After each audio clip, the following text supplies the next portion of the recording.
महाराष्ट्र समाजसेवा संघ संचलित रचना and Navrachna School, Standard 6th, Subject General Science, Chapter number 10, Force and Types of Force. In today's video, it is the part 2nd of this chapter. Let us start with it. Welcome student. In the previous video, we have learned about the concept of force and some types of forces we have learned, that is muscular force, mechanical force, gravitational force and their examples. Now in today's video we are going to learn about the next types of forces, that is magnetic force, frictional force, electrostatic force and combined force. विद्यार्थी मित्रांनो, मागील व्हिडिओमध्ये आपण बल म्हणजे काय याचा अभ्यास केला व बलाचे प्रकार जाणून घेतले. यात आपण स्नायू बल, यांत्रिक बल, गुरुत्वीय बल याविषयी माहिती मिळवली आणि त्यांची उदाहरणेही समजून घेतली. आज आपण चुंबकीय बल, घर्षण बल, स्थितिक विद्युत बल व एकत्रित बल याविषयी जाणून घेणार आहोत. Student, we have already learned that the force is necessary to change the shape of an object. When you drop a stone into the bucket which is full of water from height of 100 cm and 200 cm, you will hear a different sound in the both. When you will drop a stone from 200 cm, then the sound is greater than the height of 100 cm. Same thing happen when you lift a empty sack. It required less force than when you lift a heavy sack. On heavy sack, more gravitational force is applied at downward and than the empty sack. So it means that the greater force must be applied to lift a greater weight. मुलांनो, पाण्याने भरलेल्या बादलीत 200 centimetre व 100 centimetre उंचीवरून जर तुम्ही दगड टाकला तर दगड पाण्यात पडल्यावर येणाऱ्या आवाजात तुम्हाला फरक जाणवेल. तसेच लहान पोत्यावरील गुरुत्वीय बल कमी व मोठ्या भरलेल्या पोत्यावरील किंवा वजनाने जड असणाऱ्या पोत्यावरील गुरुत्वीय बल जास्त असल्यामुळे बल हे अधिक लावावे लागते. यावरून आपणास असे लक्षात येईल की जास्त वजन उचलण्यासाठी जास्त बल लावावे लागते. Now the next type of force, it is magnetic force, चुंबकीय बल. When we kept a magnet on a table and a big iron nail toward the magnet, the nail is stick to the magnet, and when we kept a magnet upright in the air, it away from the nail cannot stick to the magnet. So that it means the force is exerted by a magnet is called as a magnetic force. टेबलवर ठेवलेला एक चुंबक हा त्या शेजारी असणारा लोखंडी खिळा हे एकमेकांच्या जवळ नेले असता खिळा चुंबकाला चिकटतो व चुंबक हवेत खिळ्यापासून दूर उभा धरला असता खिळा चुंबकाला चिकटत नाही. यावरून आपल्याला असे सांगता येईल की चुंबकामुळे लावल्या गेलेल्या बलाला चुंबकीय बल असे म्हणतात. The heavy iron boxes are lifted by with the help of magnetic crane. मोठे लोखंडी जड खोके उचलण्यासाठी चुंबकीय क्रेनचा वापर केला जातो. Then the next, it is a frictional force, घर्षण बल. When a carom piece is flicked lightly, it slides over the carom board, but stop at a certain distance. कॅरमच्या सोंगटीला हळूच टिचकी मारली असता ती कॅरमच्या बोर्डवरून घसरत पुढे जाते, परंतु काही अंतरावरती जाऊन थांबते. When two surfaces are rubbed against each other, the force of friction is come into play. It always acts against the direction of force motion.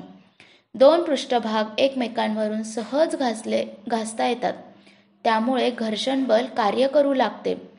ते नेहमीच्या गतीच्या विरोधात कार्य करते.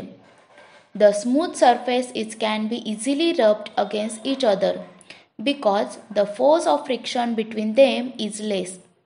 while the rough surface it cannot be easily rubbed against each other because the force of friction between them is much greater. गुळगुळीत पृष्ठभागांवर एकमेकांवर सहज घासता येतात कारण त्यामध्ये घर्षण बल हे कमी असते, तर खडबडीत भागावर पृष्ठभाग एकमेकांवरून सहज घासता येत नाहीत कारण त्यांच्यामधील घर्षण बल हे जास्त असते. So that we can say the force of friction is can either be decreased or increased as a direction. आपण आपल्या गरजेप्रमाणे घर्षण बल कमी किंवा अधिक आपल्याला करता येते. Then the next type of force it is electrostatic force, स्थितिक विद्युत बल. Spread some small pieces of paper on a table. Rub a piece of thermocol or a inflated balloon against the silk cloth and bring it near to the pieces of paper or thermocol. कागदाचे बारीक कपटे किंवा तुकडे करा, ते टेबलवर पसरवा. थर्मोकॉलचा तुकडा किंवा फुगवलेला फुगा रेशमी कापडावर घासून त्या कपट्यांजवळ आणा. ते त्याच्याकडे आकर्षिले जातात व परत खाली पडतात. The static electricity is produced on the material like rubber, plastic and ebonite. Due to the friction, the force is exerted by such electrically charged material is called as electrostatic force. घर्षणामुळे rubber, plastic, ebonite यासारख्या पदार्थांवर स्थितिक विद्युतभार निर्माण होतो. अशा विद्युतभारित पदार्थांवर जे बल निर्माण होते त्याला स्थितिक विद्युत बल असे म्हणतात. Then the last type of force it is combined force, एकत्रित बल. While an action is taking place, the various types of forces are act on the object. The question you might have seen a roller coaster or a juggling of sail board. On the seashore, a variety of forces are together. In this case, to obtain the more information about this type of force, type the word trick science in Google search on internet. एखादी क्रिया घडत असताना विविध प्रकारची बले वस्तूवर कार्य करतात व ती क्रिया पूर्ण होते. रोलर कोस्टर किंवा समुद्र किनाऱ्यावर सेल बोर्डच्या कसरती तुम्ही पाहिल्या असतील. यामध्ये विविध प्रकारची बले एकत्रित वापरली जातात. याविषयी तुम्हाला जर अधिक माहिती मिळवायची असेल तर ट्रिक सायन्स असे गुगलवर टाईप करा व माहिती मिळवा. Student, now let's do a little fun. आता आपण थोडी गंमत करूया. Cut out fish shapes from colored plastic sheet. Fix a pin on one side of the fishes. Take a water in a big deep plate. Release the fish in it. Then will float on the water. Take a magnet and move it around over the water. प्लास्टिकच्या रंगीत कागदाचे मासे तयार करा व माशांच्या एका बाजूला टाचणी लावा. परातीत किंवा खोल भांड्यात पाणी घ्या. त्यात मासे सोडा. मासे पाण्यावर तरंगतील. एक चुंबक घ्या आणि पाण्यावर फिरवा. यावरून तुम्हाला मासे व चुंबक यांपासून छान गंमत करता येईल व खेळायला मिळेल.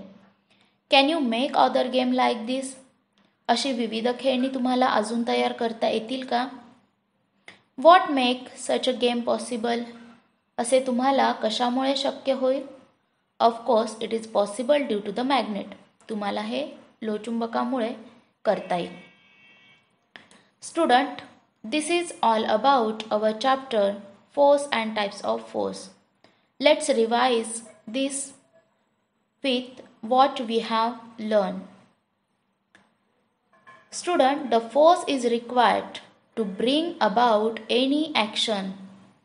Force is necessary for making an object move, to change the direction of motion and also to change the shape of an object. दैनंदिन जीवनामध्ये विविध क्रिया पार पाडण्यासाठी आपल्याला बलाची आवश्यकता असते. वस्तू गतिमान करण्यासाठी किंवा दिशा बदलण्यासाठी तसेच वस्तूचा आकार बदलण्यासाठी बलाची आवश्यकता असते. There are various types of forces such as muscular force, mechanical force, gravitational force, magnetic force, frictional force and electrostatic force. बलाचे स्नायू बल, यांत्रिक बल, गुरुत्वीय बल, चुंबकीय बल, घर्षण बल, स्थितिक विद्युत बल असे विविध प्रकार आहेत. Student, there are some difficult words regarding this content, which are as given below. Learn them carefully and write down them in your notebook.